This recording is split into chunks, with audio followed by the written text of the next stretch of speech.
I still don't let my children go to the pond without me. But I grew up around alligators and I was never afraid of them until I had my own kids and started to worry. I mean, it was, I wouldn't have flinched at all to walk up to the pond and see a small gator laying there. Losing one calf in a blue moon still doesn't make me scared. The problem we have is wild hogs. Now, there is an actual huge problem that somehow no one is talking about. And if anybody out there wants to eat them, please come kill them and eat them. You can have them. Take them.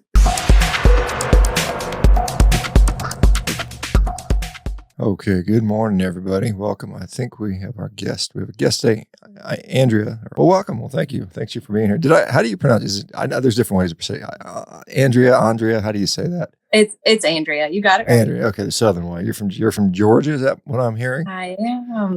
Born and bred in South Georgia. Did you grow up there? You grew up there, born and bred? I did. Okay, nice. I lived in Georgia briefly. I lived in Statesboro. My sister was born there. It was back in 1968. So a long time ago. But I was there. I was actually in Georgia in Alpharetta this past Christmas. Beautiful state. Yeah, it's a nice place to be. So, well, can you just? I read a little bit about your background. I know you're on a homestead and raising some good food. Tell us a little bit about your background. How'd you get into that stuff and what happened when you growing up and all that stuff? Yeah, I grew up about 15 minutes from my homestead here now, in the middle of depending on the year, a cotton field or a peanut field, surrounded by woods in a town so small that they closed our school down before we started elementary school and we had to go to another town to school. So just a really small place. But because of that, there is a lot of emphasis on community food and community sharing and just being a little more self-sustained and things like that. But then I went to college. I moved away. I, traveled a bit, dabbled and learned. And then once I had my children, I really started thinking more about food and community and where I wanted to raise them. And I moved home as soon as I could. Yeah, well, when you start thinking about, your children's, this is one thing I've sort of talked about is, there's a lot of us, we later in life, we discovered all this sort of processed garbage food made us sick and we don't want to eat it. And yet we're still willing to feed it to our children. And I'm at a point, well, what makes you think is good for your kids, right? It's just kind of a crazy thing. And so it maybe drives if you think about it, and it kind of drives your behavior and maybe, you decide to move back home and raise a farm. That's pretty cool. I'd love to be able to do that at some point. And maybe I will. But I've got some other stuff on the agenda before I get there. So hopefully I'll get it done. Tell me about, that transition. What drove you said when your kids came back. So how was that transition back? I mean, was this kids were born, you were somewhere else and decided to move back to the hometown, or how did that, what went into that calculus? I think I always knew that I would come home. I knew that I wanted to take over the farms one day. My dad's a farmer. My grandfather was a farmer. As far back as I can go, it's come from a long line of farming. And small meat farming was a major part of that, both like for family use and for sales and trading.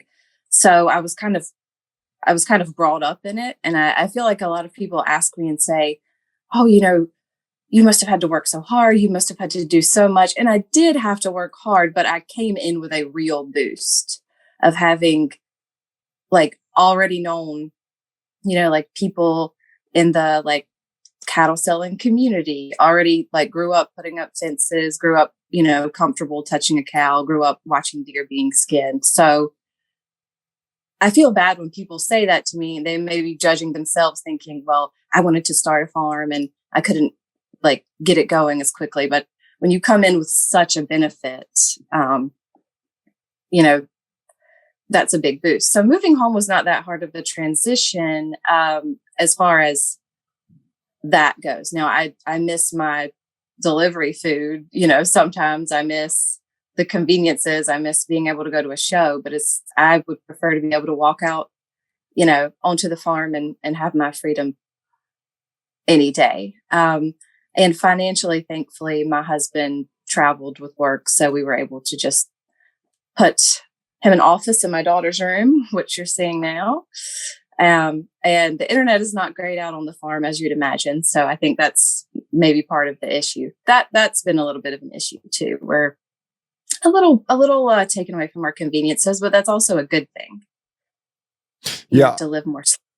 Yes, I agree with that. Sometimes the conveniences can take us in the wrong direction. I struggle with the internet stuff. I know I live out kind of in a rural place too, and it's been a struggle. We just got on this Starlink, and so hopefully that is solving a lot of issues. Tell me about your farm. So you said you got some cattle. What does it look like? What do you have? How many head of cattle you have in there? What kind of animals do you have? What kind of plants? Mm.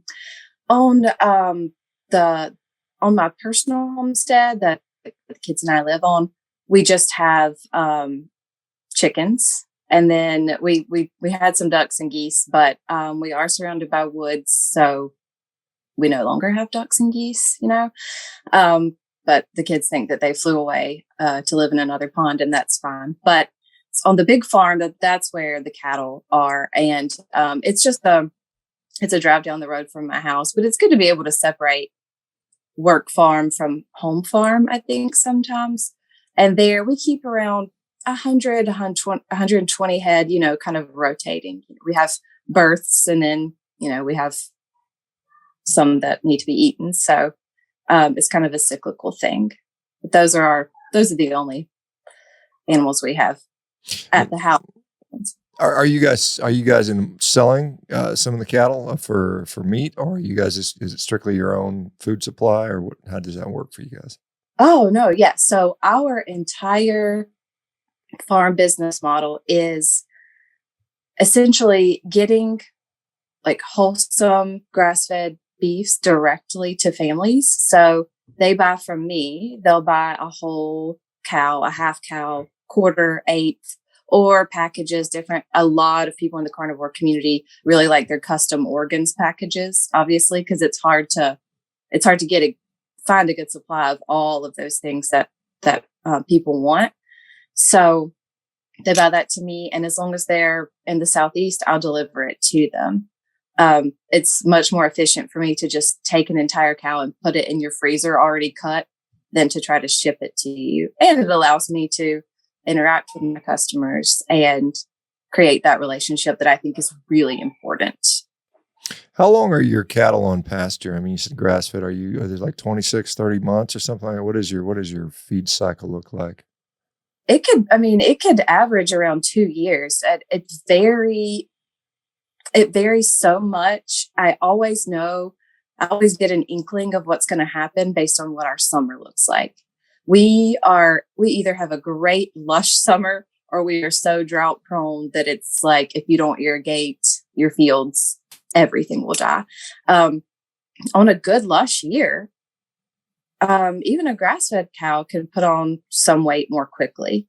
On a dry year, it takes a longer time. And it's interesting. I really think that has some flavor changes as well. And I haven't determined yet if that's good or bad. What do you think? Do you think a little bit of stress famine could make the meat more nutrient? I mean, it's not famine, but you know what I mean? Like a stressor year could create more nutrient dense meat than a really lush year. That's a question I've had. Well, I mean, again, I think it's you may have less fat dip. Again, I'm not a cattle nutritionist, but I'm just thinking from what I've experienced.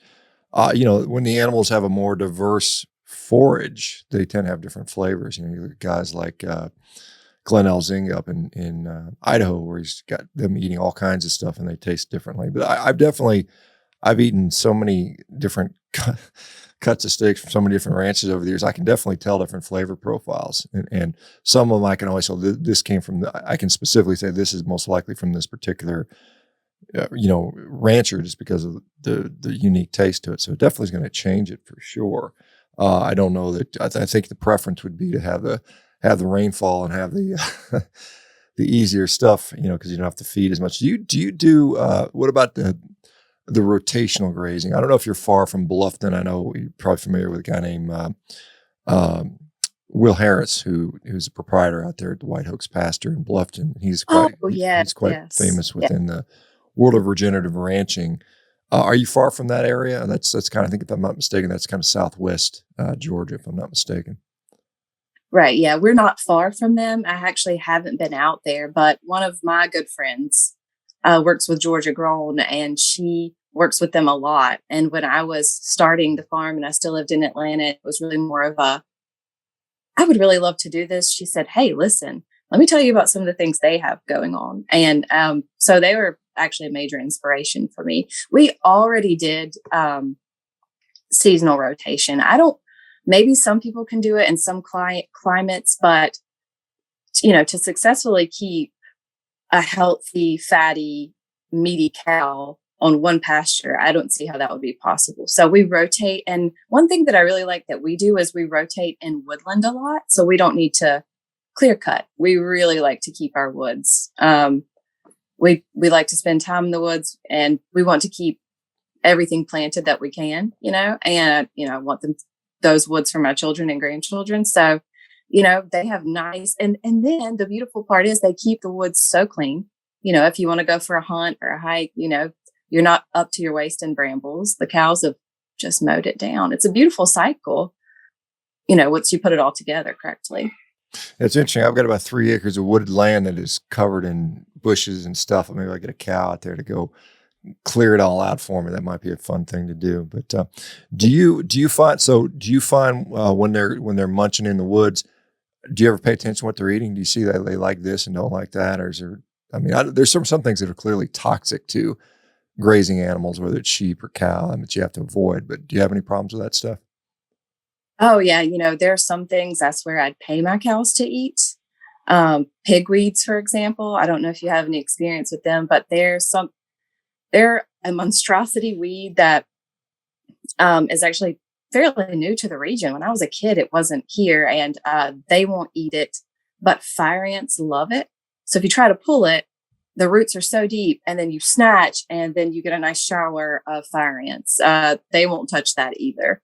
But like most mammals, if they can find something with a good sugar content, that's what they're going to go for. And a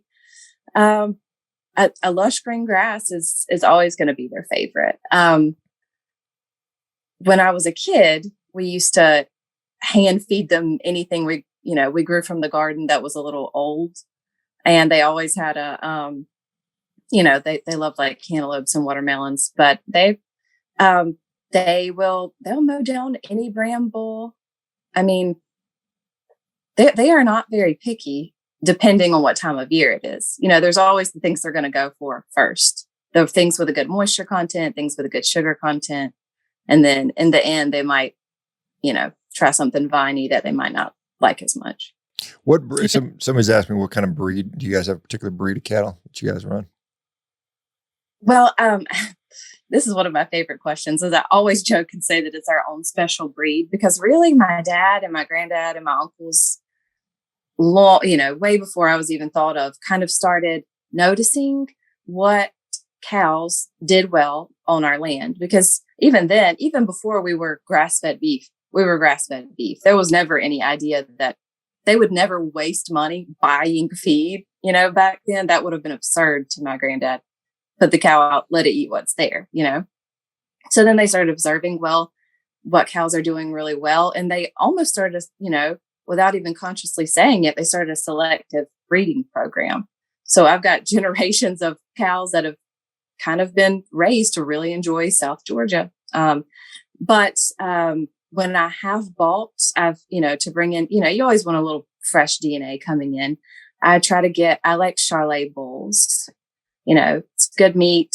They've never, not one that I've ever had has been too aggressive that I had to worry about other animals or my children. And so we've got our own lineage, and then we've got the nice Charolais beefy lineage.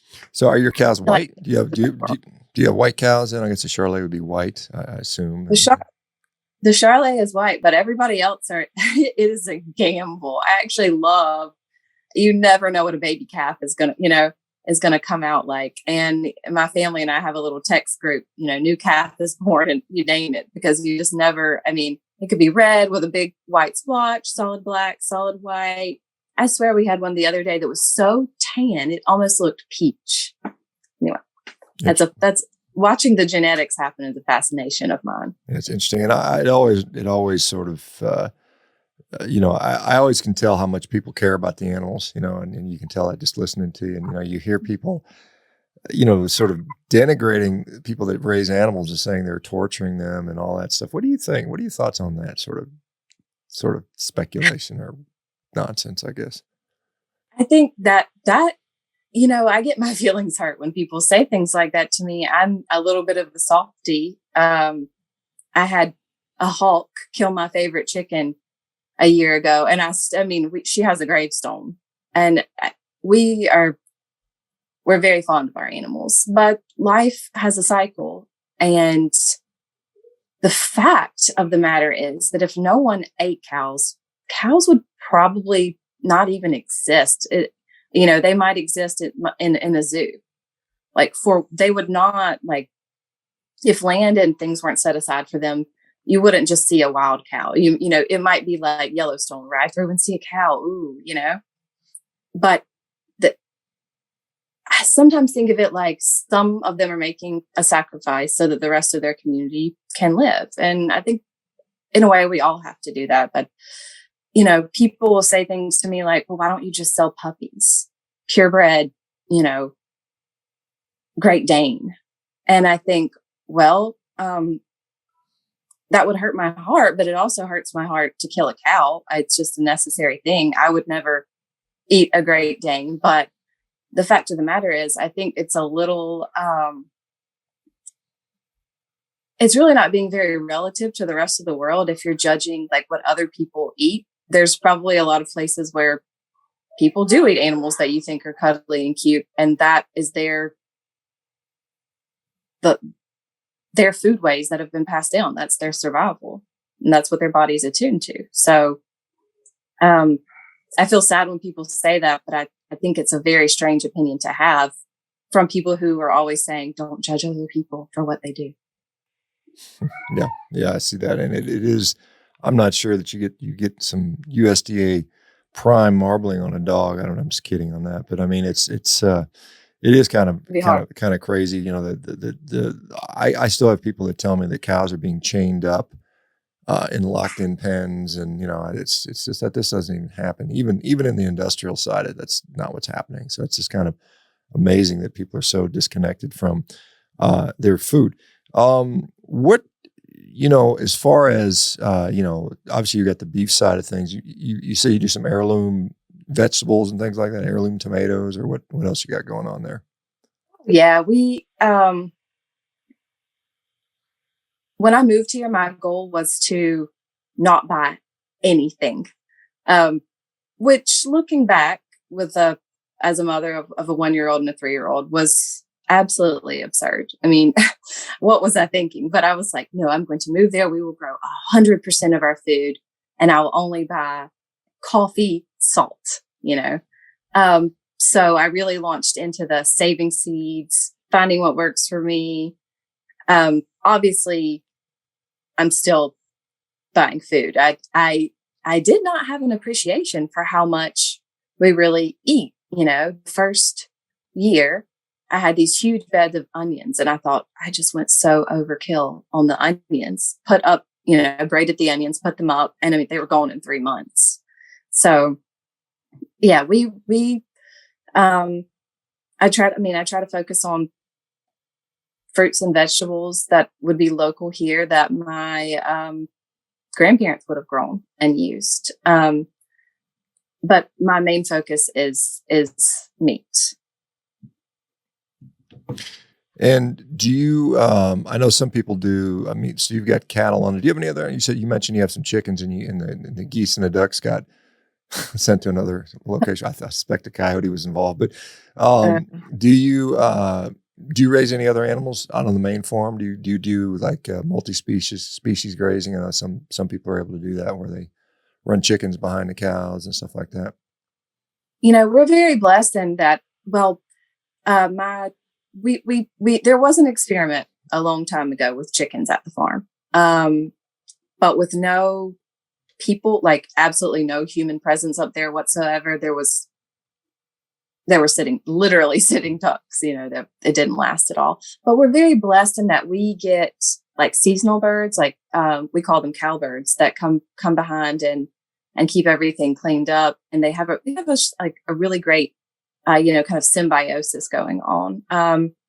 No, I don't have any. I mean, it's as wild as possible. The cows, the animals they're among are deer, foxes, fox squirrels, birds, gators. We'll lose a calf every now and then. It's almost as if they've become part of the habitat, and that's kind of the dream. If I could do it without fencing, I would, but that is an impossibility. Yeah, but not if you want to keep your cattle, I don't think. Somebody's asking, Right. one of our guests here was asking about, do you AI? It sounds like you maybe don't because you bring in the Charolais bulls. So is there any AI involved in the year-to-year stuff? I call it just completely natural practice. We don't even, we don't castrate, we don't inseminate, we don't mess with their breeding at all. They are allowed to do what they're going to do. And it's my job to make sure that they have food, access to water, and that they're safe and not stressed, and that occasionally assist in a birth.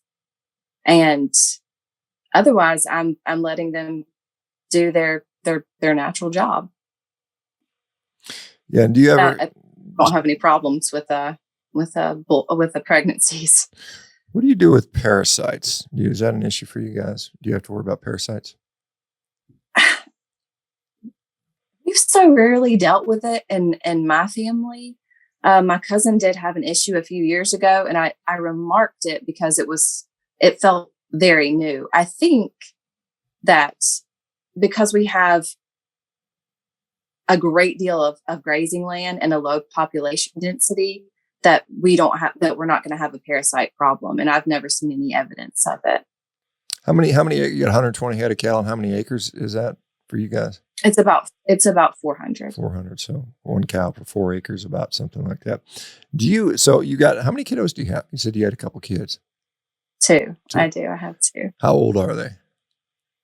All right. I have a just short of 7-year-old. 2 weeks he'll be 7, and a 1 month from being a 5-year-old. So 7 and 5 is what we'll call them. Still little youngins. Yeah, I've got 4 of my own. My youngest is 9.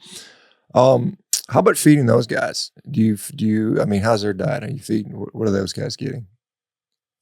I will 1,000% tell you their favorite food is a rare steak, and I'm so proud. However, there's always a give and take. I think that they would starve or revolt and move in with the grandparents if I tried to force them to eat liver. But I've really tried to show the kids, where does your food come from? We spend a lot of time foraging, which sometimes makes me nervous, and I get afraid they'll go out and eat something dangerous. But really, I think the danger is greater if they don't know where their food comes from, and they don't know what a blackberry tastes like. You get this giant inflated, watery tasting purple thing from the grocery store. It's not even the same plant. It doesn't taste the same as just walking down the road and, let's pick 10 of these and snack on them while we walk and talk. That's a snack that feeds the body, the mind, and you're getting a whole different experience, both flavor and nutritionally. And it's the same with meat. They know where the chicken comes from. Seen Mama accidentally crack an egg that was not unfertilized. They're comfortable with it, and they have feelings about it, and we talk about them. So right now their lesson is kind of choose the foods that you enjoy from your natural environment. Yeah, I think that's a pretty reasonable way to do that. We have so many kids that are suffering from, obesity is becoming rampant. We've got a lot of mental health disorders. I was very disturbed to read that, mental health and diagnoses in kids, I think in the last 10 years has gone up something like 40%. Do you find, I mean, how do you kids do with the diet? Do they seem pretty healthy to you? Oh my gosh. Yeah. I mean, I don't want to be the mom that brags, but yes, they have been, I've been so blessed. They have been incredibly healthy children. They, I got COVID twice. Okay. They slept in the bed with me, never got it. They've never had to be in the hospital. My son was like 5 years old before he even ever had to take an antibiotic. And it was just for a little thing of strep throat. They're, I think they're healthy, beautiful kids. Been very blessed there, and they seem to be a little more advanced intelligence wise, probably. But I'm not sure how much of that. You can't really separate out diet from other factors there. So, but healthy fats obviously are a major contributor to that. Yeah, I mean, there actually are studies looking at childhood cognition and diet, and we do see that animal-based foods do have a beneficial role for sure. So I think it's important, and then probably the lack of, I think the processed foods probably have a deleterious effect if I think if we looked at that and there may have been studies on that stuff. So yeah, clearly it's making a difference. Do you have plans to grow the ranch? What does a 10-year, 20-year plan look like? Or do you have one? What are you thinking about? I don't think you'll ever come to me a time in my life when I don't say, I want to buy more land. I just want all of my land and all the land that touches my land, and all the land that touches that until I have complete and total privacy. I would buy more and more and more. Right now, I have to unfortunately, I have to draw such a boundary between how much time I spend on the business side and then how much time I spend mothering. So I think that, or I know that my plan is to really start to grow once they're both in school and I have some time a day that I can actually set aside and sit and work, and connect more with people like you. And because that is where my shortcoming is. I think I'm raising a wonderful product. I know that I am, and I know that I'm enjoying doing it, and I'd like to grow it. The missing piece is reaching people, because buying a whole cow is a big investment. It takes a lot for people to want to do that. You have to really have spent the time. You have to have spent time watching people like you, learning and thinking. It's a financial investment. So getting to the people that are doing that work, that's the next step in my plan to expand some. I would never want to get too big. I don't ever want work to take over living, as far as like raising the food, cooking the food, raising the children, playing with the children. I don't want to get there. So I would like to get to a place where I'm successful, but it doesn't take over the pleasures of farm life. Yeah, I guess there's always a balance to that. There's always going to be struggle. What are some of the, I mean, I guess, whenever I talk to, some people doing this, it just seems like such a enjoyable, fun way to live, but I'm sure there's stresses and trouble. What kind of things bum you out, or what kind of challenges do you face, and what are the things that you worry about? Oh, there's a strange terror to, I think, never knowing how your year's going to go, because what's hurricane season going to look like? What's tornado season going to look like? We've got so many tornadoes, and so, what if this cow decides to go into labor on the coldest night of the year and it's sleeting, and the calf freezes to death, because that's not normal conditions for hair. They're not used to it. And then I accidentally slept through it. And that did happen. I did not know if she was going to go into labor. It all, and things like deaths, losing a baby, losing a healthy cow in a way that's unexpected. Those are hard those are hard moments. It's there's a lot of unpredictability to farm life, and it's also a little isolating. I think you there's not a neighborhood. There's not even, my children's school is 30 minutes away. That is a difficult part of farm life that thankfully I have um, the internet and things like this to help me with. Um, I think those would be my biggest complaints. Of course, it's a lot of work, and another element of unpredictability in my life is that someone will order a cow. I'll take the cow to the butcher. The butcher, it takes him the time it takes, and so I can't give them an exact delivery date sometimes, because he might want to hang the cow a little bit longer, retain more fat, or he might think it needs this or that, or he just might have a lot on his plate at the time. So, when people order something, sometimes they really want a very firm delivery date, and I can only give them a week or 2 week window. And sometimes my customers get frustrated with me. That's probably my only complaint about the business side of things, is I don't like to disappoint people. But if I bring you meat that hasn't been aged properly, you're probably not going to like me very much. Yeah, that's an important thing, and I've learned quite a bit about the dry aging that goes on. The hanging needs to happen for it's debatable how long it needs to be. I mean, do you have any preferences on how long you like to have hogs? Some people like 3 weeks seems to be a nice number. 2 weeks at minimum. What are your thoughts? For my personal consumption, I like it hung longer. I'd be happy with 3 weeks. Some of my if you're buying a whole cow, you get to choose. That's the beauty of it.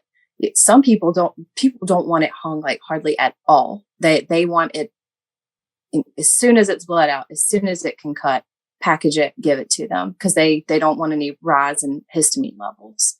If they want to do that and you're buying a whole cow, that's perfectly fine with me. I couldn't do it on a half unless both parties wanted, to do that. But for me, I prefer a longer hanging time based on flavor for myself. Yeah, for sure. That's been my experience. And I feel better. Yeah. Yeah, I was going to say that's been my experience as well. The longer hanging times seem to do well, and I've even sometimes as dry age. In addition to, I've got a dry aging device in my house. I can just take a subprimal cut, and just throw it in the dry ager for 3 or 4 weeks, or 4 weeks typically, and that comes out pretty nice. Not everybody likes that though.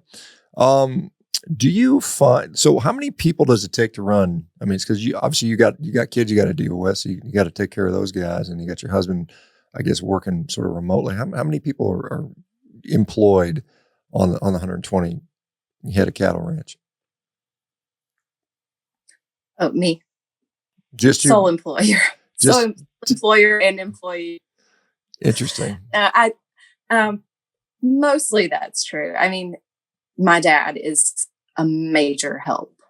Obviously, I wouldn't have anything without him at all. I wouldn't know anything without him. I wouldn't have been able to walk in and buy cows and be taken seriously and start an account.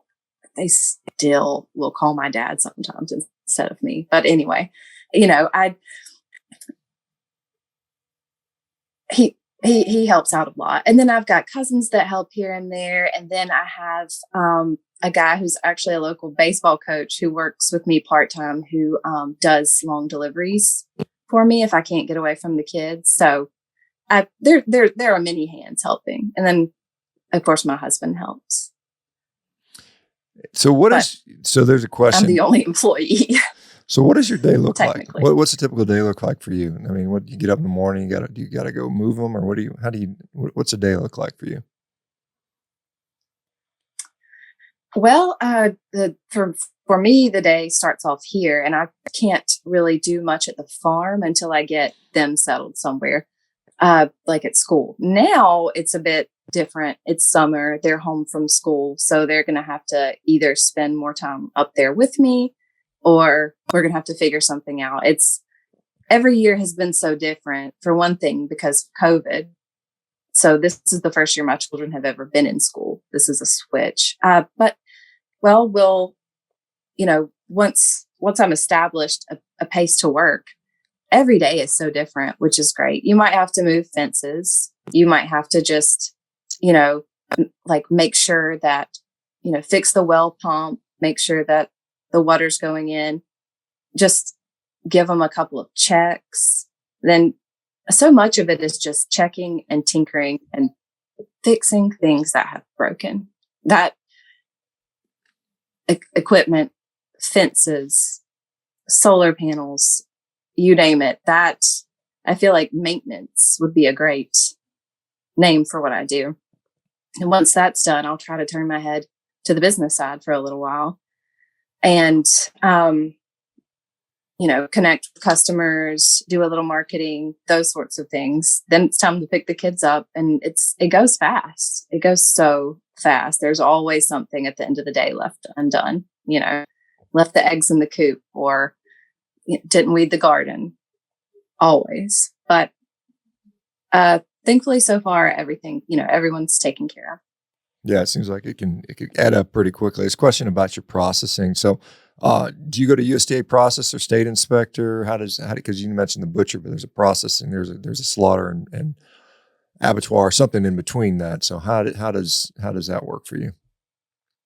Yeah, thankfully our butcher actually has a kill floor. We use two local butchers shops. They're both family owned, long-term butcher shops. They're actually next door to each other, and we choose who we use based on who has an available appointment. I'm sure everyone listening to this has had availability issues from butchers being booked up, but I give them the cows live. They slaughter, hang, cut, double wrap in butcher paper, and then I pay for it to be like flash frozen so that I can deliver it without any worries, and then I pick it up. So they handle all of that, thankfully, and yes, they're USDA certified. Okay, so you then technically could go across state lines, and I assume, correct? So you go to Alabama and Florida, I guess, or something like that. Oh, absolutely. I think most of my customers are in Florida. I do a lot of sales in Florida. Which is great for me because I like to spend time there. And I'm so far in South Georgia that Jacksonville is as close to me as Atlanta. So I get a lot of complaints from people saying, "You're not from Florida. This isn't local food." And I'm thinking, okay, but a farm from Miami is local to you. I'm 3 hours from you. So the state line thing is just one of those regulations designed to make some things harder, I'm afraid. But yes, we can cross state lines. Yeah, I'm just looking. I don't see him here. One of our guys is normally here, Brett. He's from Jacksonville, so I don't see him in today. But it's interesting that you're in that area. What's the farthest you've ever driven for a delivery? I think my farthest delivery trips have been South Florida, south of Miami. I think those have been the furthest. Okay, and I do that every couple of months. All the way down to Miami. That's quite a. That's what is that? About a 7-hour drive or 8-hour drive? I'm guessing. I don't know what that is, but somewhere in there. It's a while. It's a while, but what I can do is hook up the trailer, hit 3 customers at once in that area, and then enjoy a day in the sun. Especially love to make a sale in Miami in like January. Yeah, I can imagine. And then come right back. It's not that bad. And like I said, sometimes I have someone to help me with deliveries, which is such a help. Yeah, I was going to say, because I imagine if you're leaving, somebody's got to keep an eye on things while you're gone. If it takes a day or two, some of those trips might take a 2-day trip, I would imagine. Yeah, some of them do. And you're right. You can't there is no anxiety like leaving your farm. It's so much that it's almost a joke. And my cousins sent around a meme the other day that said, "What's a text that can ruin any occasion?" And they said, "The cows are out." And it happens Christmas morning. The timing is amazing. It happened during my husband's college graduation from Georgia Tech. during the middle of it, our neighbors calling, the cows are out, the cows are out. So it's never ending. Yeah, that must be. I've got two people. One fella from Danny's in Orlando, and Frank says he's in Boca Raton, buys a lot of meat down there. So you've got some people, potential customers, I think. Cool. So yeah, that would all be within your range of rolling, I guess. Yeah, yeah, absolutely. I know. When I lived in New Mexico, kind of on a couple acres, and we'd have the neighbors' horses would often get out and they'd be running around my yard and stuff like that. And so it would be kind of a interesting time for that. Do you, as far as do you find that the cattle ever give you trouble? I mean, are they ever like aggressive, or do you ever worry about getting hurt by a cow or something like that? I mean, I've had some run-ins. I've never been seriously harmed, but a mama cow, I mean, there's nothing in nature as scary as a mother who thinks that you're a threat to her baby. I don't care. I don't care if it's a mouse. That thing is scary if she thinks you're a threat to her baby. And especially a young mama cow, they'll get there sometimes. And a lot of our cows, they're horned. So I'm a little afraid. Once when I was a teenager and my dad was out of town and I had to go up and do some work, got in the pen with an angry bull accidentally and almost got hurt. But they're used to us, and we don't have to get too close very often, which I'm thankful for. And we, if you're on a 4-wheeler, a gator, an ATV, you can get pretty close to the herd without making too much of a disturbance. And they're fairly docile. They are fairly docile. Once they're pinned, then they're a problem. In the field, they're no problem. Thought that our butcher was not going to accept us anymore once we took a really angry cow up there. I mean, it took they were calling in people from the office. Men had metal panels. She was throwing a fit. She was an angry one, which is why she was the one chosen to make that trip. She needed to go. But we're pretty, I have much more injuries from a rooster than a cow. I'll tell you that right now. Interesting. Rooster. Yeah. Some people, they're afraid of them. I know my better half does not like chicken. She's afraid of this thing. I think she had a bad experience as a child with something like that. So, do you, what was I going to ask you about? There's, how much, what is a typical buy from you? Are a lot of people buying halves and quarters, or what are they buying typically?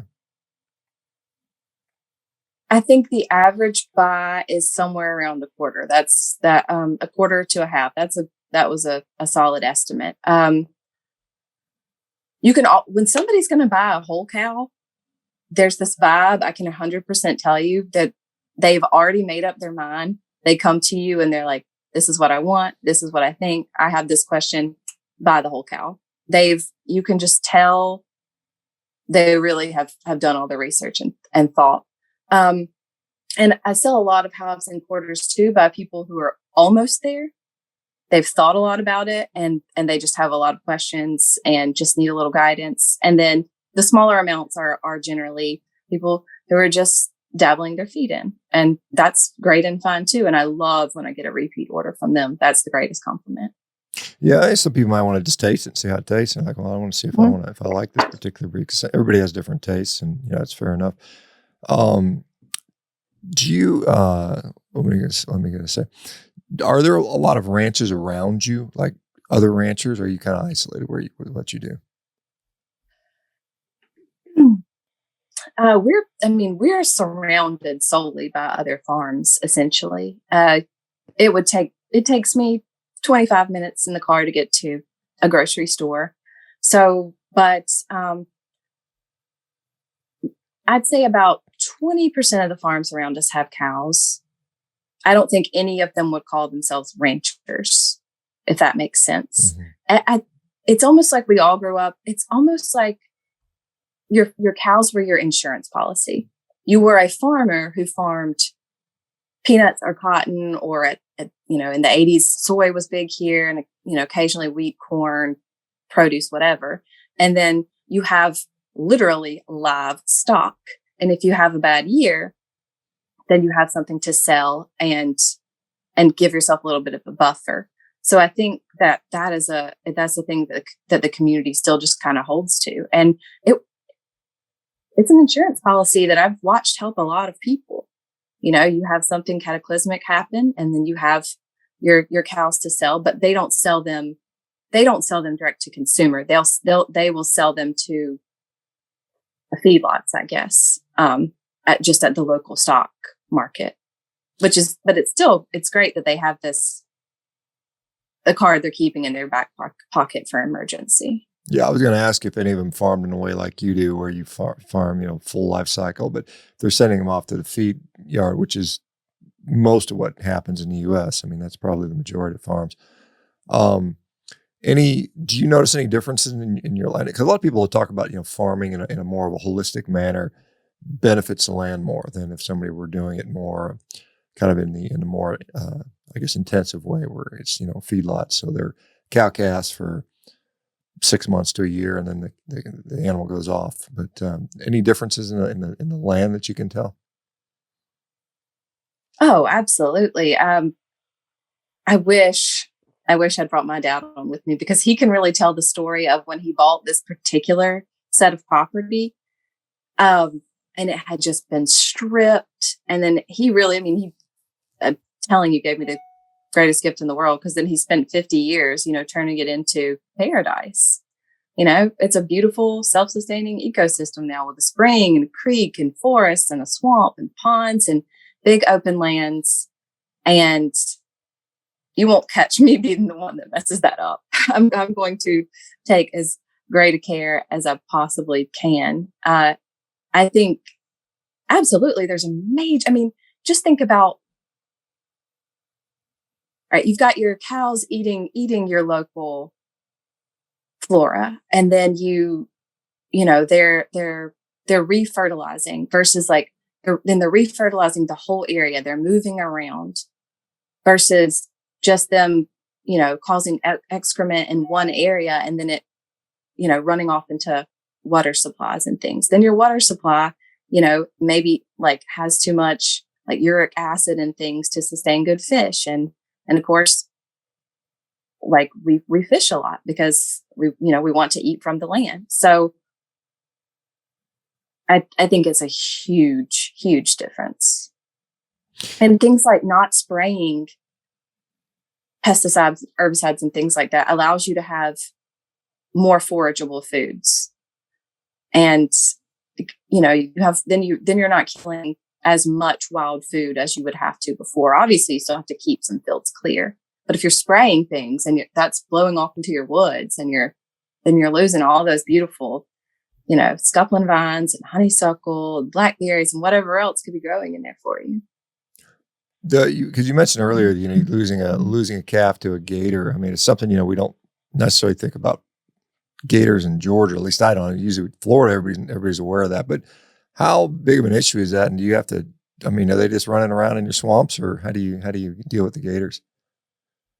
I joke and say they're a protected species up there. My dad loves the alligators. If anybody touched the alligators, they would never probably be allowed to come back. He's fond of them, and he says that they have an understanding with him. I still don't let my children go to the pond without me, but I grew up around alligators, and I was never afraid of them until I had my own kids and started to worry. I mean, I wouldn't have flinched at all to walk up to the pond and see a small gator laying there. Losing one calf in a blue moon still doesn't make me scared. The problem we have is wild hogs. Now, there is an actual huge problem that somehow no one is talking about. And if anybody out there wants to eat them, please come kill them and eat them. You can have them. Take them. It's funny. I just got a comment right before you that said asking about feral pigs, and so you just answered that question that they are an issue. I guess I know Texas. I've heard about Texas being overrun with them, but I guess even where you're at, you have that issue, huh? It is absolute. I would never believe it if I hadn't experienced it. It's like a sci-fi movie. My my 4-year-old little girl the other day she was playing up at the farm and she said, I don't want to go back there. That's the killing fields. And I said, what?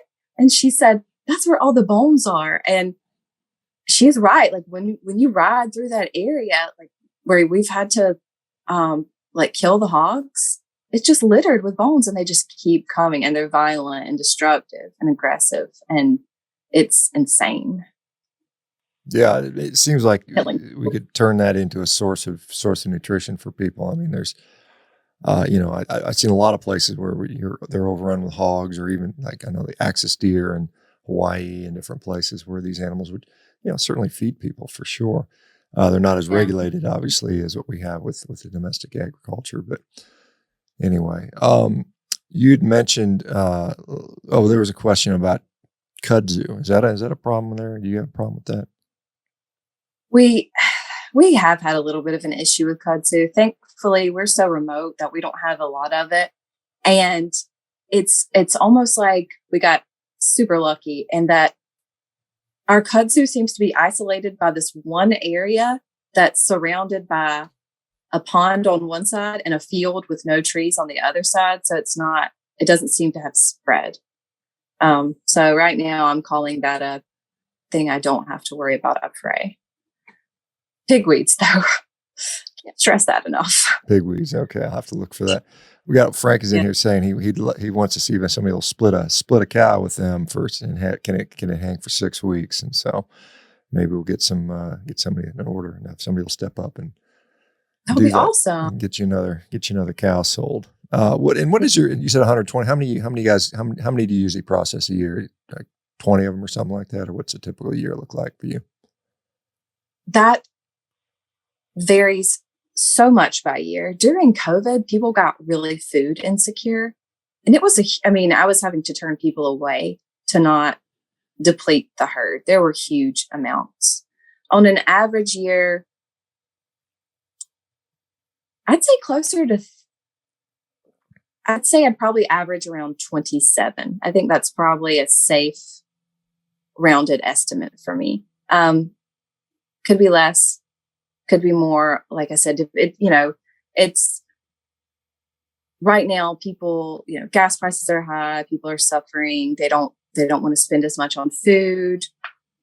So they're thinking more about buying in bulk, but it's also more expensive to buy slow agriculture. So I'm seeing people making a lot of interesting decisions, and, there's no wrong one. They have to make the choice right for their family. Yeah, no, I've got a half cow. I've got a half, in my house, and I've got 2 freezers completely full of meat. So I feel pretty good about that. How about do you have a freezer full at your house? Is that what you guys have? Big stocked freezers? I'm embarrassed by the amount of freezers. Okay, but like I said, I wanted to have all of our own food, right? And to do that, you have to have a lot of storage. And then I got lazy, and I figured out that really, if I don't have to jar all this if I freeze it. So I started putting things in jars and then not blanching the process. But yes, we have probably 3 freezers full of meat. Not all of it is beef. Obviously, there's chicken, there's deer, fish, wild birds. During the late winter, we do a lot of dove hunting and things like that. There will be no food insecurity here unless a lot of things go very wrong. And I'm thankful for that. Yeah, you have a backup generator, I hope. Yes, but when I first moved here, for the first time ever, South Georgia got actually hit by a hurricane. We got hit by Hurricane Michael, and I had just moved in. I had probably at least a quarter cow in my freezer in my barn. Lost the whole thing. Oh. And I can tell you that's not a freezer you want to clean out. No, I've had that happen to me once before too. Throw it away and buy a new one. That's what I wanted to do. That's exactly what I ended up doing with mine. But it was I went out of town for a week, and it was literally the freezer was inside the house, and the power got interrupted for some reason while I was on vacation. And it kicked off, and I got back, and it was a disaster. Two last questions. So one person asks, what do you charge for a whole cow? And then the other question is, what is your marketing strategy? How do you, just word of mouth, social media? How do you market your product? A whole, let me think, a whole is a little less than $4,000 right now. Does that include the processing, or is that Yes. Okay. Yes, Okay. that includes processing, the deep freezing, wrapping, everything except for the delivery fee for some areas. I just charge like $100 delivery fee for like North Florida, and then I think it's $200 for South Florida, just to cover. It was to cover gas in a hotel room. Now it wouldn't even cover gas, but I don't want to raise it. That just seems unfair. So, and that is about 500 pounds or so. What is it yield on that typically?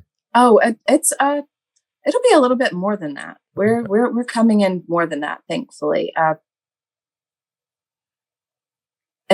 least 600. At least 600. Okay. So you're looking at $7, $6.5 for a pound for grass finished animal. That's not bad at all. And then your marketing strategy is what? Well, I'm gifted at a lot of things. Business is not necessarily one of them. So reaching people is that the marketing strategy is currently what I'm working on. I do, try to get word of mouth in groups of people who are interested in this style of meat. And then we have the farm on different farm finding websites and things like that. And so far, that's really been it. Because I am the marketing department, and I am struggling so much in the world of social media. I'm not gifted at it. So this is me putting myself out there. You see my marketing strategy. Person who asked that question, hit me up if you have you can help me. Yeah. Well, do you have a lot of room to grow? I guess the question is, are you selling everything you need to sell right now? Because then there's a point, how much more do you need to do? Oh, we could definitely grow. I think we could absolutely grow. I think I could comfortably grow by around 30% and not have to change things too terribly much. There would be some changes to my schedule, obviously, but I don't think that it would make the farm or the prices or things change too much if I grew by around that much. Got it. Well, it's been an hour. I've got to go run and do some consultations here myself. Tell folks how to find out, and this is your chance. Tell folks how to find out where to get meat from you, or more about your place. Yeah, you can reach me at Andrea at CopperheadHomestead.com. And that's my website as well, www.CopperheadHomestead.com. That's Copperhead like snake, which is, our farm actually falls on the Copperhead snake line, supposedly, one of those little local legends. And I'd love to hear from you. You can also reach me on Instagram. It's Copperhead Homestead, and I can't wait to connect. And thank you so much for having me on. No, it's a pleasure talking. And thank you for what you do. I'm always thankful for people who are willing to feed us. That is something that can be a thankless task, and I think people are underappreciated to do that. And keep doing what you're doing. Thanks. Anytime you want to come back, we can chat again. Have a great rest of your day. Have a great time with your daughters, and take care. Rest of you guys, I'll see you guys tomorrow. Everybody, bye-bye now.